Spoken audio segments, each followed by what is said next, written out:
चुके हैं the news track से। मैं हूं मनीष चांदना। नीमच में पेट्रोल और डीजल को लेकर हाहाकार मचा हुआ है।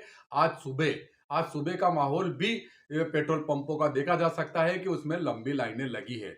जहां तक कांग्रेस के लोगों की बात करें तो कांग्रेस के लोगों ने इसे देश के प्रधानमंत्री नरेंद्र मोदी जी की कमी को बताया है। उन्होंने बताया है कि नरेंद्र मोदी जी ने ये जो हालत हो रहे हैं, जो पैनिक हालत हो रहे हैं, जो क्राइसिस बन रहा है, उसके जिम्मेदार नरेंद्र मोदी जी हैं। और कांग्रेस के लोग क्या कह रहे हैं, पेट्रोल पंपों पर जाकर उन्होंने एक वीडियो भी बनाए हैं। देखिए, हमारे साथ जुड़े रहिए।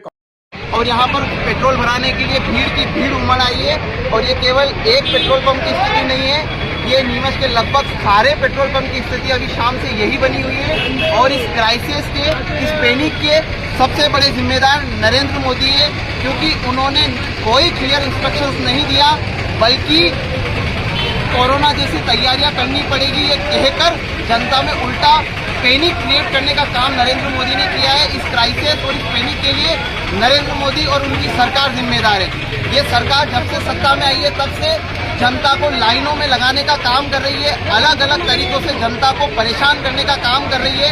और जनता, अभी हमने लोगों से बात करी तो जनता इन लोगों से बुरी तरह त्रस्त है।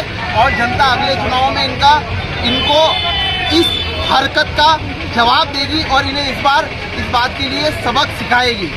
नरेंद्र मोदी, जहां इससे पहले भी देश ने युद्ध देखे हैं, ईरान और इराक का युद्ध हुआ था, लेकिन कभी भी इस तरीके के हालात देश में नहीं बने, क्योंकि पहले की सरकारों ने विदेश नीति अच्छे से डील करी और हमारे जो संबंध थे विदेशों के साथ वो बेहतर तरीके से मैनेज किए। उसकी वजह से कभी जनता को ये पता भी नहीं लगा कि विदेशों में क्या हो रहा है। लेकिन आज हमारे पास एक ऐसा नौसिखिया प्रधानमंत्री है जो ट्रंप के दबाव में, जो इजराइल के प्रधानमंत्री नेतन्याहू के दबाव में उल्टे सीधे गलत फैसले लेकर देश की जनता को और देश को लगातार नुकसान में पहुंचा रहा है। और अगले चुनाव में ये जनता नरेंद्र मोदी को सबक सिखाएगी और नरेंद्र मोदी को जवाब देगी। शुक्रिया।